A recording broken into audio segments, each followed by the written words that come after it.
Elkanah had many children together, but Hannah and Elkanah had none.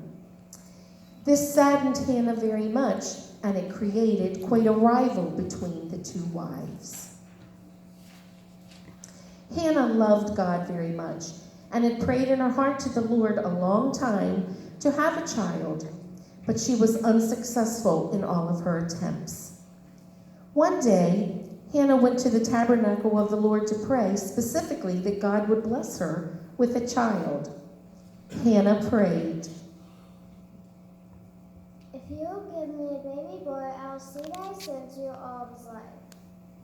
At the doorpost of the tabernacle was the high priest, Eli, who heard Hannah praying. Hannah said, "I'm crying out to the Lord because I want him to answer my prayer." Eli gently told her, "Go in peace and may God grant you what you ask for." Sure enough, shortly thereafter, Hannah and her husband had a baby boy. They named him Samuel.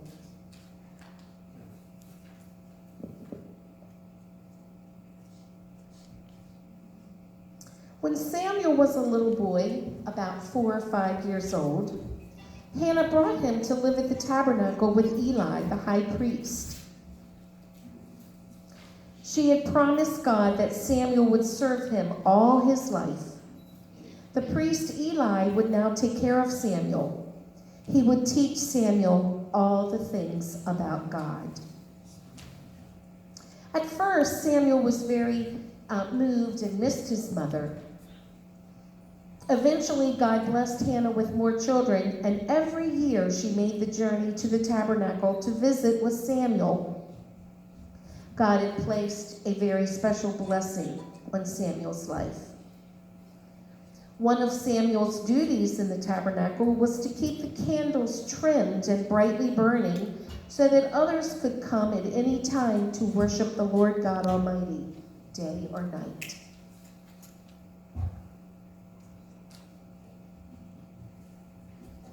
One night, while Samuel was sleeping, he heard a voice saying, "Samuel." He ran to Eli and said, "Here I am." But Eli said, "I did not call you." Then Samuel went back to bed. Samuel heard a voice call his name 2 more times. Each time Samuel ran to Eli. Finally, Eli told Samuel, "I think the Lord is speaking to you. Next time say, 'Yes, Lord, I am listening.'" Then Samuel went back to bed. "Samuel, Samuel," the voice said again.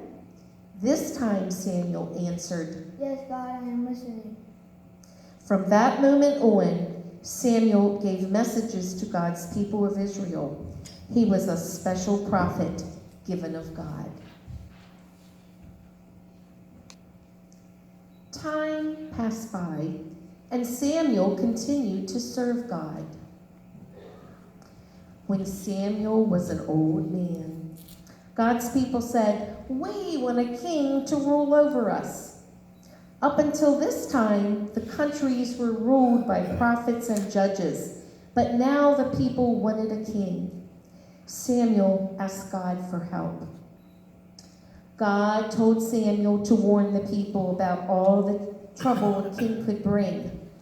A king would make the young men join his army, and the people would have to give all of their best things they owned to support the king. Samuel warned the people, but they still did not listen. Then God told Samuel to give them a king. God led Samuel to a man named Saul. Samuel poured oil on Saul's head. This was a sign that Saul was God's choice for their new king. Saul hid because he was very shy, but the people found him. Then Samuel said, "Here is your king." Everyone cheered and shouted. "Long live the king! Long live the king!"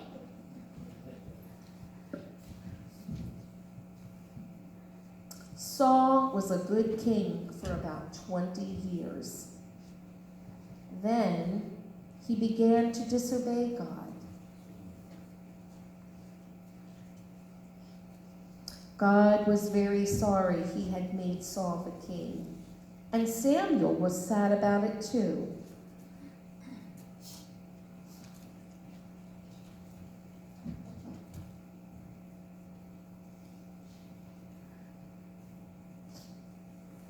God sent Samuel to a man named Jesse to find a new king.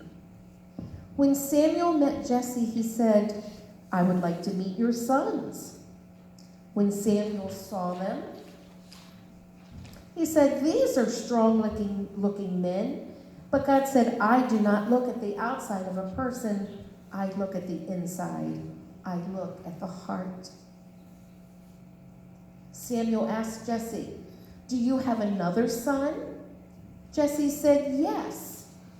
His name is David. He is out in the field with his sheep." Samuel asked to see him. As soon as David arrived, God told Samuel, "He is the one I want to be the next king." Samuel anointed David.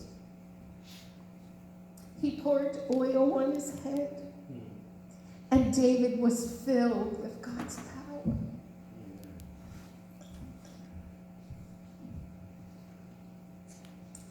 The Philistines were enemies of God. Their enemy came to fight King Saul's army. There was a giant soldier named Goliath, and he yelled, "Bring out your best soldier to fight me. If your strongest soldier defeats me, we will be your slaves. But if I defeat him, you will be our slaves." King Saul's soldiers were afraid. They did not want to fight this giant. Meanwhile, there was a young David, a shepherd boy, who was taking food to his brothers, as his father had asked. David's brothers were soldiers in King Saul's army. When David reached the camp, he saw Goliath, who stood 9 feet 9 inches tall, while David was merely 4 foot 11 inches. David heard the giant's challenge.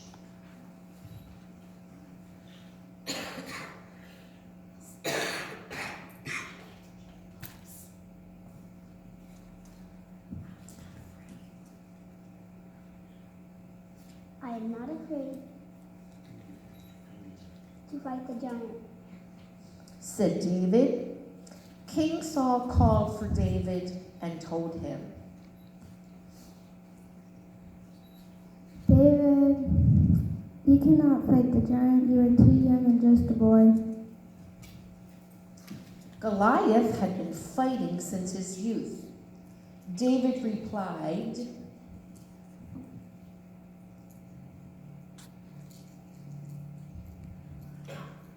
When a lion or a bear came out, I went out and struck it and rescued the sheep from its mouth. When it turned on me, I killed it. The one who has delivered me out of the paw of the lion and the bear is the same one who will deliver me out of the hand of the Philistines. God will be with me. King Saul gave his armor to David. Piece by piece, he put it upon his shoulders.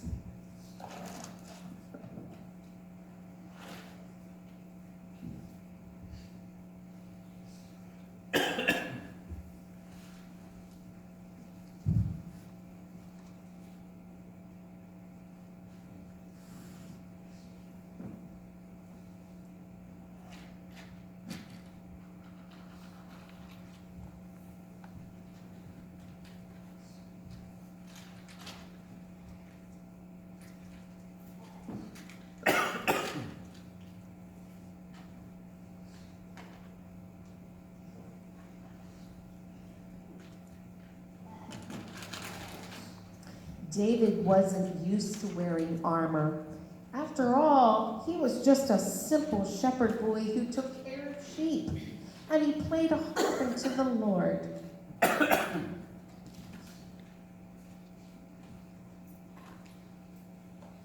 So he decided not to fight Goliath with all that armor.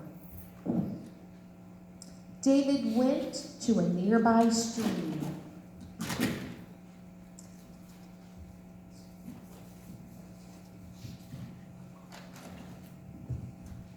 And he picked up 5 round stones.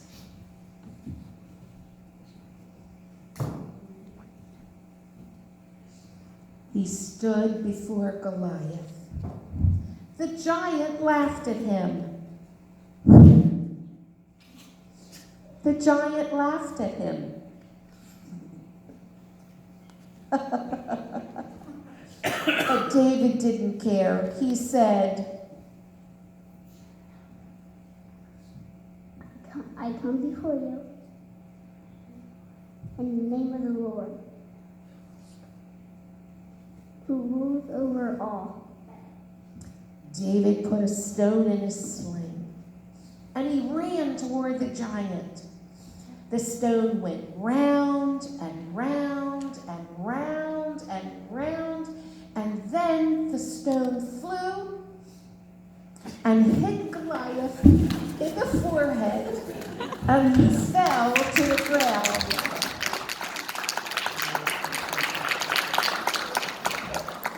David ran and stood over Goliath. David took Goliath's sword and he cut off his head. It was his trophy. He took Goliath's head and he gathered up all the weapons of the Philistines and he headed for Jerusalem and he put them in his tent. The Philistines saw that their hero, Goliath, was truly dead, and they all ran away. And this begins the story of King Saul's jealousy toward David. In our lesson today, we learned that no matter how great or small, if we serve the living God, He can truly help us in any situation.